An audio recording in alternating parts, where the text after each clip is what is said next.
भारत सरकार केंद्रीय कर्मचारियों की वेतन, भत्ते और पेंशन की संरचना तय करने के लिए वेतन आयोग की स्थापना करती है। यह आयोग केंद्र सरकार के कर्मचारियों, सशस्त्र बलों और पेंशन भोगियों के वित्तीय हितों की समीक्षा कर सिफारिशें करता है। इस घोषणा के साथ ही 8वें वेतन आयोग के गठन का रास्ता साफ हो चुका है।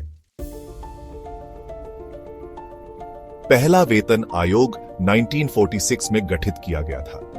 इसके बाद से प्रत्येक 10 वर्षों के अंतराल पर नया वेतन आयोग गठित होता है। अब तक 7 वेतन आयोग बनाए जा चुके हैं।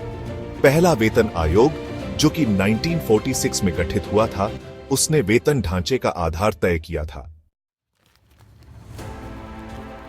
7वां वेतन आयोग की सिफारिशें 2016 में लागू हुई। इसमें न्यूनतम वेतन 18,000 रुपए और अधिकतम 2,50,000 रुपए तय किया गया।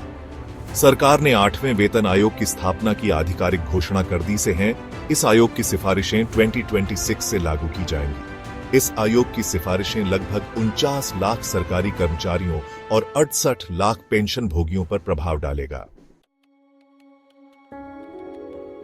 केंद्रीय कर्मचारियों की 8वें वेतन आयोग से काफी उम्मीदें होंगी, जैसे कि महंगाई के हिसाब से वेतन में वृद्धि हो।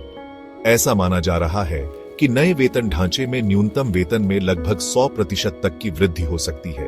अनुमान है कि 8वें वेतन आयोग में फिटमेंट फैक्टर 2.28 से 2.86 तक हो सकता है। यदि फिटमेंट फैक्टर 2.86 हुआ तो न्यूनतम वेतन बढ़कर लगभग 51,480 रुपए प्रतिमाह हो सकता है, और यदि यह 2.28 रहा तो न्यूनतम वेतन 41,040 रुपए प्रतिमाह होने की संभावना है। फिटमेंट फैक्टर एक ऐसा गुणांक है जिसका उपयोग सरकारी कर्मचारियों के वेतन में संशोधन के लिए किया जाता है, विशेष रूप से जब वेतन आयोग की सिफारिशों को लागू किया जाता है। यह वेतन ढांचे को संशोधित करने और पुराने वेतनमान को नए वेतनमान में बदलने में मदद करता है। 7वें वेतन आयोग में फिटमेंट फैक्टर को 2.57 पर तय किया गया था। इसका मतलब यह है कि किसी कर्मचारी का पुराना मूल वेतन 2.57 से गुणा किया जाता है ताकि उसका नया मूल वेतन निकाला जा सके। 7वां वेतन आयोग 2016 में गठित हुआ था। उस कार्यकाल का अंत 31 दिसंबर 2025 को होना था और 8वें वेतन आयोग का गठन 2026 में होना था, लेकिन केंद्र सरकार ने इसके गठन की घोषणा 1 साल पहले ही कर दी। विपक्षी पार्टी के नेताओं का ऐसा मानना है कि सरकार ने यह घोषणा दिल्ली चुनावों के मद्देनजर की है। दिल्ली एक केंद्र शासित राज्य है और यहां लगभग 4 लाख दिल्ली सरकार के कर्मचारी हैं, जिन्हें इस फैसले से लाभ होगा। ऐसा भी माना जा रहा है कि सरकार ने यह सब वोटर्स को लुभाने के लिए किया है। 7वें वेतन आयोग ने वित्तीय वर्ष 2016-17 में 1 लाख करोड़ का अतिरिक्त भार डाला था।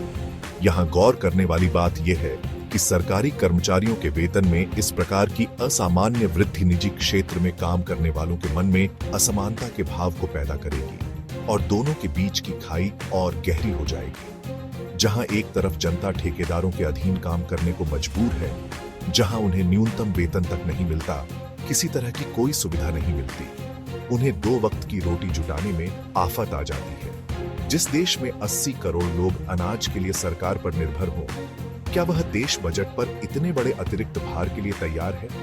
विपक्षी नेताओं का यह भी कहना है कि इतने बड़े अतिरिक्त भार की भरपाई कहीं निर्मला जी कोई नया टैक्स लगाकर तो नहीं करने वाली। जिस देश में शिक्षा और स्वास्थ्य सेवाएं इतने बुरे हाल में हों, वहां पहले इनको दुरुस्त करने की जरूरत है।